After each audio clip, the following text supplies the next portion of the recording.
হ্যাঁ বল, কবে আসছিস? ফ্লাইট কটায়? গাড়ি পাঠাতে হবে তো। আসছিস না? অফিসের চাপ। আচ্ছা ঠিক আছে, ঠিক আছে, ঠিক আছে, তোর বাবাকে আমি বুঝিয়ে বলবো। আচ্ছা আচ্ছা বাবা।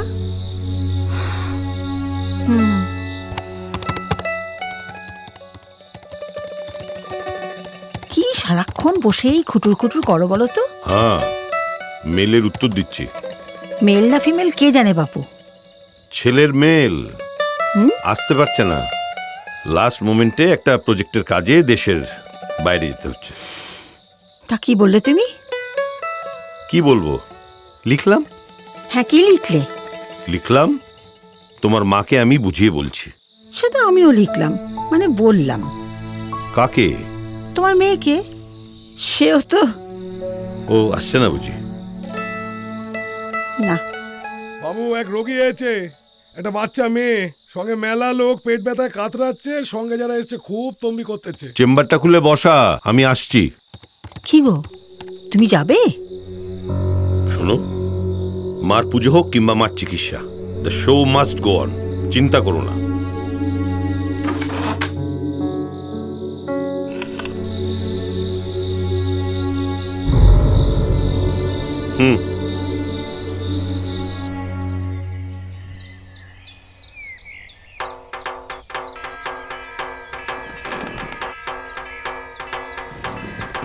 ওঠো, আরে ওঠো। কি ব্যাপার? আমাদের ঢাকিরা এসে গেছে তো। আমাদের শোল ঢাকি? ইস, কি বাজানো ছিলি। ওঠো। আরে এ কি? যা বলেছিস। হ্যাঁ ঠিক। ওরা কোথার থেকে? হ্যাঁ, সারপ্রাইজ। আহ, কি ভেবেছিলেন আমরা আসবো না? মেয়েরা ঘরে না ফিরলে মায়ের পুজো হবে কি করে? ফিরে আসা নারীর টানে, ফিরে আসা ঘরে, ফিরে আসা কাজ গুছিয়ে 4টি দিনের তরে, ফিরে আসা উৎসবে, ফিরে আসা মায়ায়, ফিরে আসা মায়ের কাছে বসা তাঁরই ছায়ায়, ফিরে আসা টানের, প্রতিষ্ঠা প্রাণের।